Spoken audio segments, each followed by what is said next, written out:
अथ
ते संप्रवक्ष्याम सप्ताह श्रवणे विधिम्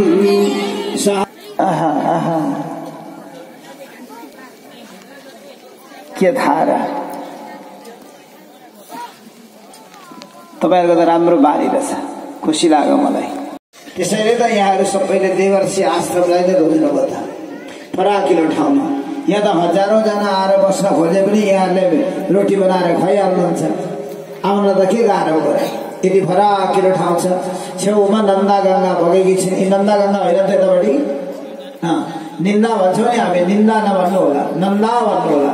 नन्दा भनेको एउटा नाम पनि हो, गाईको नाम पनि हो। समुद्र मन्थन गर्दा समुद्र मन्थनमा सबैभन्दा पहिला 5 वटा गाईहरू निस्के, सुरभि गाईहरू। पञ्चगाव समुत्पन्ना मध्यमाने महोदधो तासां मध्ये तु या नन्दा तस्यै देव्यै नमो नमः।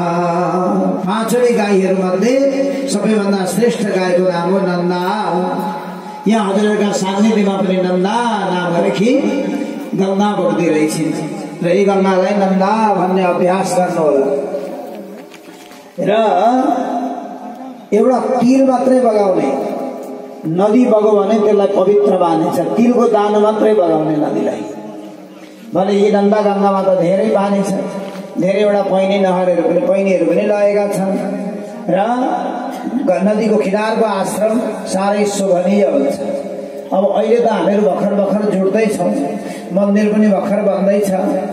मन्दिरमा यहाँ सबैले इँटा थपिरहनु भएको छ। तर अब यो आश्रमलाई अबका 1-2 वर्ष 3 वर्षभित्रमा सबै वरिपरि वृक्षारोपण गरेर एउटा साँच्चैको तपोभूमि बनाउने काममा यहाँहरू सबैजना लाग्नुहुन्छ। हामी पनि लाग्छौँ। अब आउँदो बर्खामा चाहिँ धेरै बिरुवाहरू रोपेर अब 2-4 वर्षमा त बिरुवा त ठुला भइहाल्छन्। कस्ता कस्ता बिरुवाले यहाँको माटोसँग मेल खान्छ, यसलाई एउटा हराभरा तपोभूमि बनाउनुपर्छ। यहाँ आश्रमका वर्णनहरू आउँछन् कथामा। हामी त्यो आश्रमका कथाहरू, आश्रम कस्तो हुनुपर्छ यो कथा सुनाउँछौँ यहाँहरूलाई। म पनि यसै गर्छु भनेर मेरो नामबाट एउटा वृक्ष रोप्छु मैले, मेरो नामबाट एउटा पुष्प रोप्छु मैले। जुन पुष्प सधैँभरि फुलिरहोस्, जुन पुष्प भगवानको शिरमा, भगवानको पाउमा सधैँभरि चढिरहोस्। मैले रोपेको फल भगवानको अगाडि भोग लागोस्। यो भावनाले हामीले यो संस्थाको विकास गर्नुपर्छ। यसमा मेरो भन्ने भाव होइन, हाम्रो भन्ने भाव सबैसँग भएपछि सबैको माया यो आश्रमले पाउँछ सज्जन। त्यसो हुनाले विशाला वसुधा फराकिलो भूमि जहाँ छ त्यहाँ चाहिँ यो कार्य गर्नुपर्छ। आज हाम्रो कोइराला परिवारको बाको नाम के अरे? डोर प्रसाद कोइराला उहाँले उहाँकी धर्मपत्नी उहाँका 2 भाइ छोरा 2टी बुहारी सबैजना मिलेर भूमिदान गर्नुभयो। हेर्नुहोस् त कसका नाममा भूमिदान भयो त भन्दा भगवान नरदेवेश्वर शिवका नाममा भूमिदान भयो। अब त्यो शिवको सम्पत्ति भयो। शिवस्वसँग तपाईँ हामी सबै डराउनु पर्छ। हेर्नुहोस् र भगवान शिवका सान्निध्यमा गरेका कर्महरू अनन्तम शिव सन्निधौ, शिवका सान्निध्यमा गरेका सत्कर्महरूको फल अनन्त फल हुन्छ। त्यसको अन्त हुँदैन, कहिले सकिँदै सकिँदैन। त्यो फल गर्नुपर्छ। विशाल वसुधा जहाँ फराकिलो भूमि छन्, भूमिलाई बढार कुणार गरेर सफा गर्नुपर्छ। एकचोटि लिपेको भूमि फेरि नलिपिकन शुद्ध हुँदैन, लिप्दै नलिपेको भूमि उसै शुद्ध हुन्छ। र बन्धुबा आमाहरूले एकचोटि पनि नलिपेको भूमि छ भने त्यो त्यसै शुद्ध हुन्छ। तर आज लिप्यो भने भोलि अनिवार्य नलिपिकन शुद्ध हुन्छ। र राम्रो प्रकारले सफा गर्नुपर्छ। 5 हात अग्लो 5 हात फराकिलो यस्तो प्रकारको मण्डप बनाउनु पर्दछ। कदली खण्ड मण्डिता, कदलीका स्तम्भहरू वरिपरि राख्नुपर्छ। फल पुष्पहरू पनि लगाउनुपर्छ वरिपरि, फलले पुष्पका माला पनि अनि बनाएर लाउनुपर्छ। अब एउटा फल पनि भोलि आमाहरूले एउटा लिएर आउनु होला।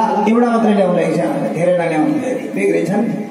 अनि यहाँ यसो डोरी बाँधेर झन्डा आउनुपर्छ।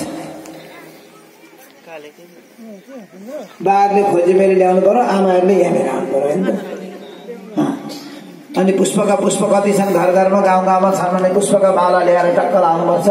भगवानलाई पनि पुष्पको माला, पहिला भगवानलाई पुष्पको माला नलगाइकन हामीलाई लाउनु हुँदैन। फेरि यहाँ एउटा कुरो याद गर्नु होला, यहाँ यो जहिले ख्याल गर्नुपर्ने तपाईँ हामीले यो कुरा।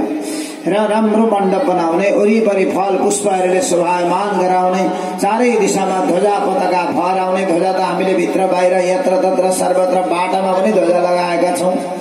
अनि गरुड ध्वजा पनि राख्ने र वक्ताको दिव्य अग्लो आसन बनाउने। अलि धेरै अग्लो भयो कि तपाईँहरूलाई यसो गरेर हेर्नुपर्छ जस्तो लाग्यो कि ठिकै छ। अलि यता गर्दालाई चाहिँ अलिक गाह्रो भएको छ कि ल, यस्तै प्रकारको अग्लो प्रकारको बनाउने।